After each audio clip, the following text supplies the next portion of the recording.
क्या आपकी एड़ी में दर्द होता है? आपको हील पेन होता है? एड़ी में सूजन लगती है? क्या आपको सुबह उठने के बाद चलने में एड़ी की वजह से दिक्कत होती है? तो ये वीडियो आप ही के लिए है।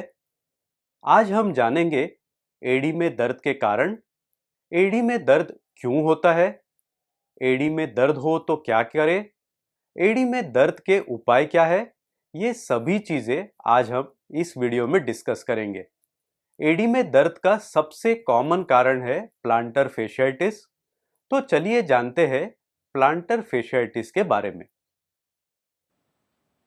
तो चलिए सबसे पहले हम एडी के स्ट्रक्चर को, पैर के स्ट्रक्चर को समझते हैं।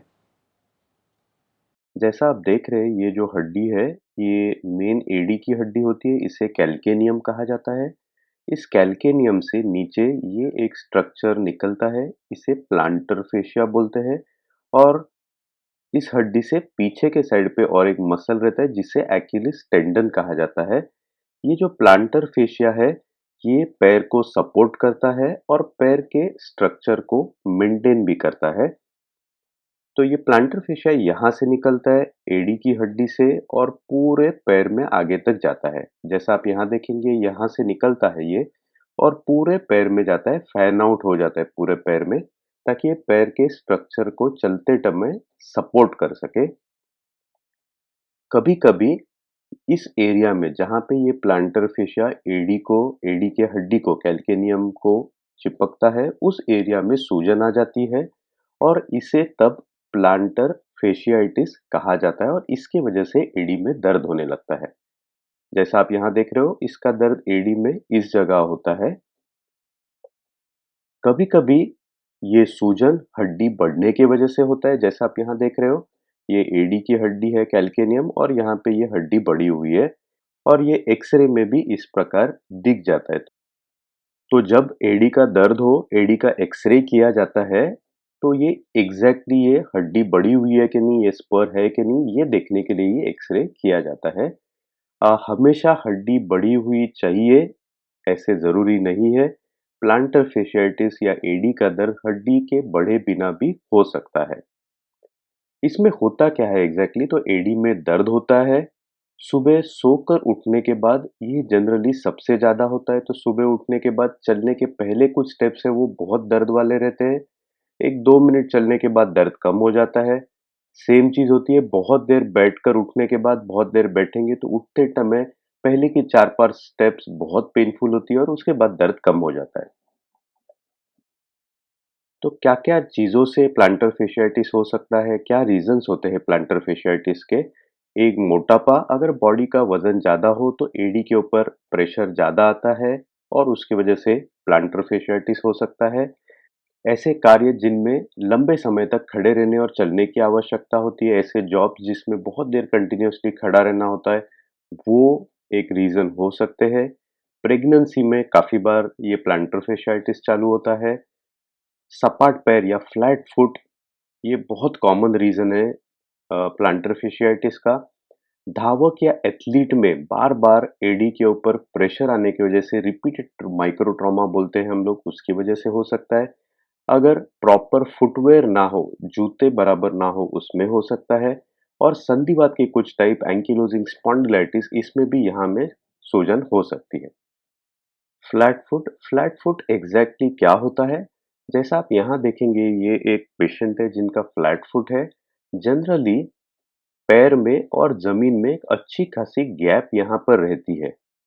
जनरली पैर ऐसे जमीन को नहीं चिपकता है। जब ये गैप नहीं होती है या कम होती है, ये अगर पैर आप देखेंगे तो इसमें पैर और जमीन में बिल्कुल ही गैप नहीं है, तो इसे फ्लैट फुट कहा जाता है।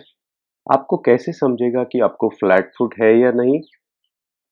तो आप कुछ इस प्रकार खड़े रह सकते हैं, पैर को वी शेप पोजीशन में रखकर, और सामने आईने में देख सकते हैं या किसी को जमीन पर मोबाइल रखकर फोटो खींच सकते हैं, तो आपको मालूम पड़ेगा कि आपका पैर फ्लैट है या नहीं।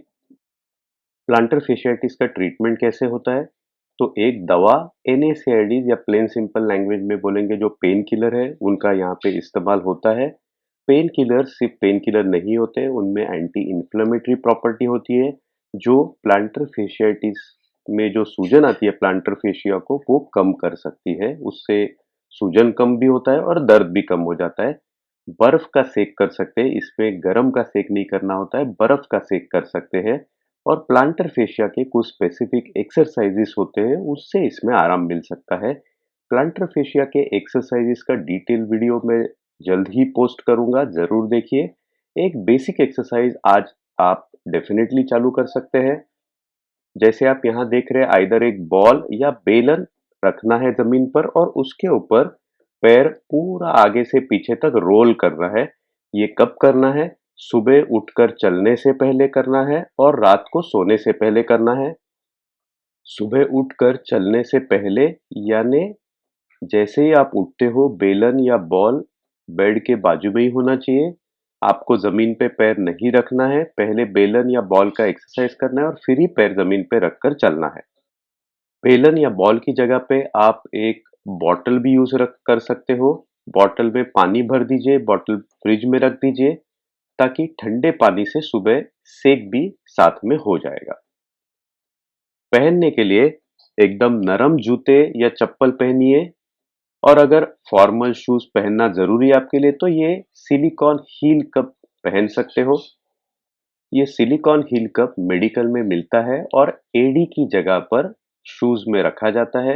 ये एकदम नरम होता है और ये रखने से शूज में जो एडी का इरिटेशन है वो चला जाता है। अगर आपको फ्लैट फुट हो तो फुट एनालिसिस करके एक टेस्ट होता है जिसमें फुट का पूरा एनालिसिस होता है, पैर कितना फ्लैट है वो मालूम पड़ता है और उसके हिसाब से उन मेजरमेंट से फुट के लिए इंसोल बना के वो इंसोल आप पहनेंगे तो फ्लैट फुट की तकलीफ भी कम हो जाएगी और एडी का दर्द भी कम हो जाएगा। अगर ये सब करने के बावजूद अगर एडी का दर्द नहीं जाता है तो वहां पर स्टीरॉयड या पीआरपी इंजेक्शन दिया जाता है। स्टीरॉयड को एडी की एरिया में दिया जाता है और ये प्लांटर फेशिया की सूजन को कम करने में मदद कर सकता है और इससे प्लांटर फेशियाइटिस का दर्द सेटल हो सकता है।